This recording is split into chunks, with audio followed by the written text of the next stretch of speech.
को आपने सब्सक्राइब कर रखा है, लाइक शेयर कर रहे हैं आप लोग, लेकिन कमेंट नहीं कर रहे हैं। कमेंट भी तो कीजिए ताकि मुझे पता चले कि आप वीडियो को कितना समझ पा रहे हैं।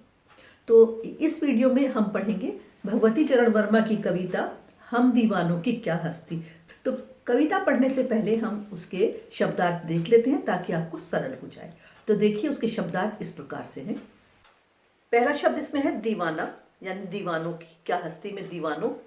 दीवाना वो व्यक्ति होता है जो अपनी धुन में मग्न रहता है, यानी कि अपनी की धुन में लगा रहता है, संसार से, संसार की अच्छाई बुराई से जिससे कोई लेना देना नहीं होता।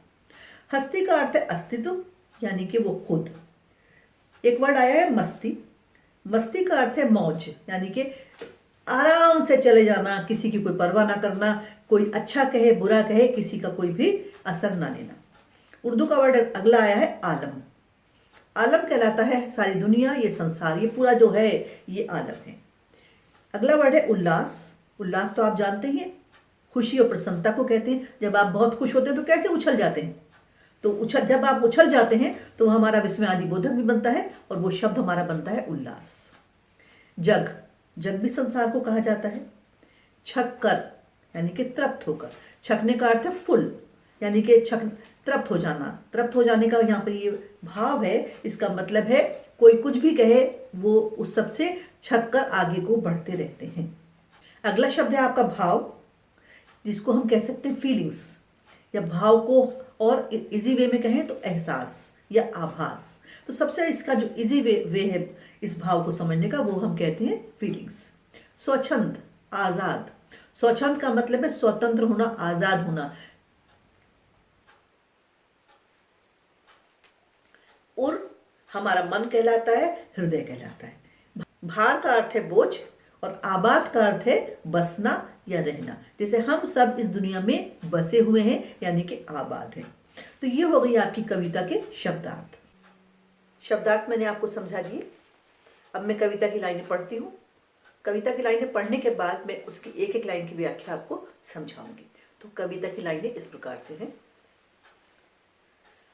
हम दीवानों की क्या हस्ती है, आज यहाँ कल वहां चले, मस्ती का आलम साथ चला, हम धूल उड़ाते जहां चले। आए बनकर उल्लास अभी, आंसू बनकर बह चले अभी, सब कहते ही रह गए, अरे तुम कैसे आए कहाँ चले। किस ओर चले यह मत पूछो, चलना है बस इसलिए चले, जग से उसका कुछ लिए चले, जग को अपना कुछ दिए चले। दो बात कही दो बात सुनी, कुछ हंसे फिर कुछ रोए, छक्कर सुख दुख के घूंटों को हम एक भाव से पिए चले। हम भिखमंगों की दुनिया में स्वच्छंद लुटाकर प्यार चले, हम एक निशानी सी उर पर ले असफलता का भार चले। अब अपना और पराया क्या, आबाद रहे रुकने वाले, हम स्वयं बंधे थे और स्वयं अब हम अपने बंधन तोड़ चले। तो देखिए, ये हो गई आपकी कविता। अब इसकी व्याख्या को समझने की कोशिश करते हैं। देखिए, हम दीवानों की क्या हस्ती है, आज यहाँ कल वहां चले, मस्ती का आलम साथ चला, हम धूल उड़ाते जहां चले। कवि ने इसमें उन लोगों की बात की है जिनके लिए सारा संसार उनका अपना है और कोई भी अपना नहीं है, यानी कि वो सारे संसार के लोगों के साथ एक सा व्यवहार करते हैं, सबको प्रसन्नता बांटते हैं, सबके दुखों को अपनाना चाहते हैं। जहां जाते हैं वह खुशियां ही खुशियां बिखेरते हैं, दूसरों के गमों को ले लेते हैं। अगर कोई उनकी बात को मानता है बहुत अच्छा, नहीं मानता है तो कोई बात नहीं, उस बात पर वो कभी नाराज नहीं होते। वो केवल खुशियां लोगों को बांटने का प्रयास में रहते हैं। वो लोग वो हैं जो अपनी धुन में रहते हैं। तो ना कोई घर है ना बार है, हम जहाँ जाते हैं वही हमारा घर होता है, वही हमारा संसार बन हो जाता है, क्योंकि सब लोग हमारे अपने हैं। तो कहते हैं हम दीवानों की क्या हस्ती, यानी कि जो हम लोग हैं, हम जो सबको अपना समझते हैं, इस तरह के लोगों की अपनी हस्ती यानी कि अपना अस्तित्व ही क्या है, क्योंकि सारा संसार तो उनका अपना है। जो सारे संसार को अपना समझता है, जिसके लिए सारे संसार के लोग अपने हैं, उसके लिए अपना सब कुछ है और अपना कुछ भी नहीं है। जो सारे संसार के लोगों को अपना समझता है, उसके लिए कोई पराया नहीं है। उनका क्या है, वो कहीं एक जगह रुक के नहीं रहते हैं, जहां जाते हैं दूसरों की सहायता करते हैं। आज यहाँ दिखाई देते हैं, कल उसके आगे बढ़ जाते हैं। जहां जाते हैं वो खुशी अपने साथ लेकर जाते हैं। हम धूल उड़ाते जहां चले, धूल उड़ाने से मतलब है कि वो जहां जाते हैं वो खुशियों की बादल, खुशियों की बरसात, खुशियों की धूल अपने साथ लेकर चलते हैं। उनके आने से ही लोगों को एहसास हो जाता है, उनके आने से ही लोगों को आभास हो जाता है। सब लोग समझ जाते हैं कि अब अच्छा कुछ होने वाला है। आए बनकर उल्लास अभी, आंसू बनकर बह चले अभी, सब कहते ही रह गए, अरे तुम कैसे आए कहां चले। आए बनकर उल्लास अभी, जिस तरह से उल्लास, हंसी खुशी एक पल के लिए आती है, एक पल के लिए प्रकट होती है, एक पल के लिए उसकी फीलिंग्स दूसरों को नजर आती है, उसी प्रकार से वो दूसरों की जिंदगी में आते हैं, दूसरों के जीवन में आते हैं, उन्हें खुशियां देते हैं और जब सबके दुखों को दूर कर देते हैं तो आगे को बढ़ जाते हैं। जिस प्रकार से जब वो आगे जाते हैं तो लोगों की आंखों में आंसू दे जाते हैं, लोग उन्हें इतना अपना समझने लगते हैं कि उनके जाने से सबकी आंखों में आंसू आ जाते हैं और सब कहते हैं, अरे रुको, अभी तो आए थे, अभी कहाँ जाते हो। लेकिन वो कहते हैं कि अब उन्हें आगे जाना है और आगे के लोगों के दुख को भी दूर करना है, क्योंकि सारा संसार उनका अपना है। किस ओर चले ये मत पूछो, चलना है बस इसलिए चले, जग से उसका कुछ लिए चले, जग को अपना कुछ दिए चले। कहाँ जाना है उन्हें नहीं पता, उनकी मंजिल क्या है उन्हें नहीं पता, उन्हें तो बस चलते ही जाना है, चलते ही जाना है, क्योंकि उन्हें चलना है, उन्हें आगे जाना है, उन्हें आगे दुख को दूर करना है, इसलिए वो चलते ही जाएंगे। जग से उसका कुछ लिए चले, जग को अपना कुछ दिए चले। संसार से क्या लेते हैं?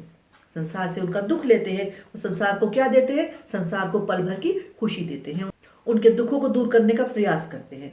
इसलिए उनका कोई एक लक्ष्य नहीं है, उनका लक्ष्य केवल यह है कि दूसरों को जिंदगी में प्रसन्नता हासिल हो जाए, दूसरे लोग खुश रहें, संसार में अच्छी तरह से जीवन व्यतीत करें। यही उनका एक उद्देश्य है, यही उनका एम है, इसी को लेकर वो निरंतर आगे बढ़ते रहते हैं।